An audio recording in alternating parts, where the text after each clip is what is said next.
Oke, masih dengan Profesor Kardus. Tak berijazah, tapi jenius.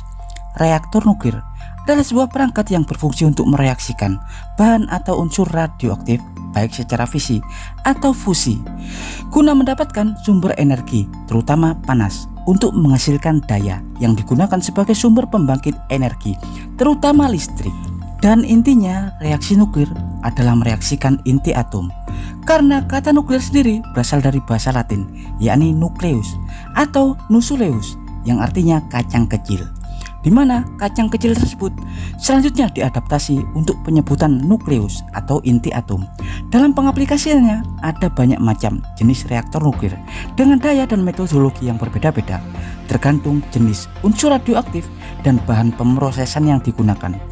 Tapi intinya tetap sama, yakni menghasilkan sumber energi. Dan tahukah Anda, jika mereaksikan bahan fisi dalam reaktor tak serta-merta dapat berjalan sesuai yang kita inginkan. Karena faktanya, reaktor nuklir sangat rentan dan sangat vital. Kesalahan sedikit, tak hanya nyawa Anda yang akan tergadaikan, bahkan bisa sampai mengakibatkan bencana fatal yang dapat menciptakan kerugian baik finansial, ekonomi, korban jiwa, dan kerusakan lingkungan parah. Sebagai contoh, bencana nuklir Chernobyl diketahui turut andil meruntuhkan ekonomi sebuah negara seperti Uni Soviet. Ya, dan seperti yang akan Profesor Kardus ulas kali ini, fakta tentang racun nuklir atau racun neutron xenon 135 yang banyak berkontribusi terhadap kecelakaan reaktor nuklir di dunia, seperti halnya pada reaktor Chernobyl. Tapi sebelum Profesor Kardus mengulasnya, jangan lupa like dan subscribe di channel Profesor Kardus. Tak berijazah tapi jenius, untuk mendapatkan informasi dan notifikasi-notifikasi terbaru dari sudut-sudut bumi dan sudut-sudut alam semesta lainnya.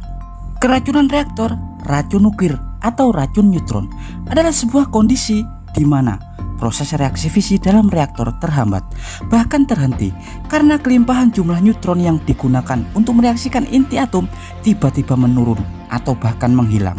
Hal itu dapat berdampak fatal, terutama pada kegagalan sistem reaktor nuklir atau penurunan daya yang ekstrim. Ya, keracunan nuklir atau neutron umumnya terjadi pada inti reaktor, di mana dalam inti reaktor terdapat bahan bakar nuklir seperti uranium 238, uranium 235, plutonium 239, dan lain-lain yang mengalami reaksi fisi. Dalam prosesnya, reaksi tersebut menghasilkan banyak hal, seperti panas fisi, pelepasan neutron bebas yang akan memulai reaksi berantai. Juga produk fisi, di mana isotop induk pada bahan bakar nuklir akan menghasilkan fragmen-fragmen isotop atau aktinida anak. Ya, segala jenis bahan bakar reaktor nuklir dapat menghasilkan produk fisi. Contohnya thorium.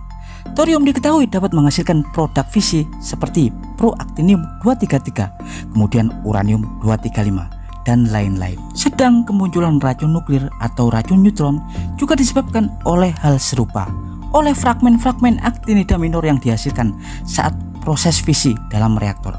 Banyak unsur atau produk fisi yang dapat menjadi racun neutron, seperti halnya xenon 135, gadolinium 157, samarium 149, kadmium 113, boron 10, dan lain-lain. Tapi yang paling kuat adalah xenon 135. Xenon 135 diketahui adalah racun neutron yang sangat berbahaya. Xenon 135 dapat menurunkan populasi neutron yang dihasilkan dalam reaksi fisi secara drastis. Karena xenon 135 memiliki luas penampang inti pada partikel inti atomnya yang sangat besar, hingga 3 juta barn. Keberadaan xenon 135 dengan penampang inti yang luas tersebutlah yang dapat menyerap banyak neutron sehingga menggagalkan proses reaksi fisi.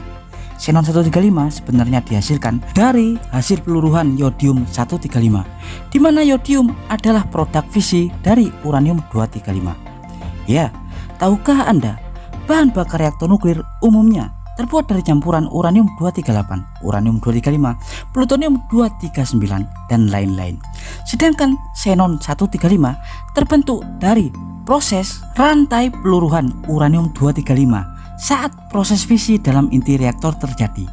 Diketahui uranium 235 akan menghasilkan produk fisi, yakni yodium 135, di mana yodium 135 memiliki paruh waktu peluruhan 6 hingga 7 jam sebelum nantinya meluruh menjadi xenon 135.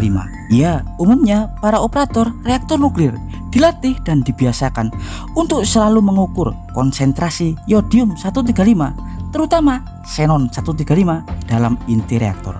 Sebagai contoh, jika dalam reaktor nuklir operator mengetahui penumpukan yodium 135 pada batang bahan bakar, pastinya operator akan langsung mengambil tindakan. Karena yodium 135 memiliki paruh waktu peluruhan 6 hingga 7 jam dan bisa saja akan berubah menjadi xenon 135 dalam tempo 20 hingga 50 jam ke depan. Dan pastinya ketika jumlah yodium 135 pada inti reaktor sudah menumpuk, pada fase tersebut proses panas fisi akan sedikit terhambat dan daya yang dihasilkan oleh reaktor pasti akan menurun. Untuk mengatasi itu, operator umumnya akan memasukkan bahan bakar tambahan baru untuk menyeimbangkan laju proses fisi.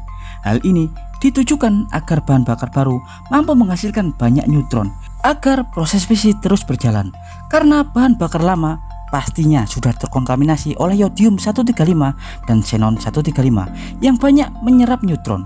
Tapi seandainya jumlah xenon 135 terlalu banyak dan menumpuk, maka reaktor akan dimatikan dan operator akan mengistirahatkan reaktor nuklir selama beberapa hari sampai xenon 135 kemudian menghilang atau meluruh menjadi cesium 135. Dan hal itu harus sangat diperhatikan karena kelalaian antisipasi saat terjadi penumpukan xenon 135 dapat berakibat fatal, seperti yang pernah Profesor Kardus jelaskan tentang tragedi Chernobyl 1986 dalam konten sebelumnya, yang juga diakibatkan oleh racun xenon 135. Tapi diketahui racun neutron juga bisa dimanfaatkan untuk melakukan shutdown otomatis atau shutdown darurat pada reaktor, seperti proses CRAM dengan cara menyuntikkan bahan-bahan isotop penyerap neutron pada inti reaktor yang ditujukan untuk mematikan reaksi fisi. Ya, dan demikian adalah informasi singkat dari Profesor Kardus tentang racun nuklir atau racun neutron. Profesor Kardus dari sisa reaktor RBMK Chernobyl mengabarkan.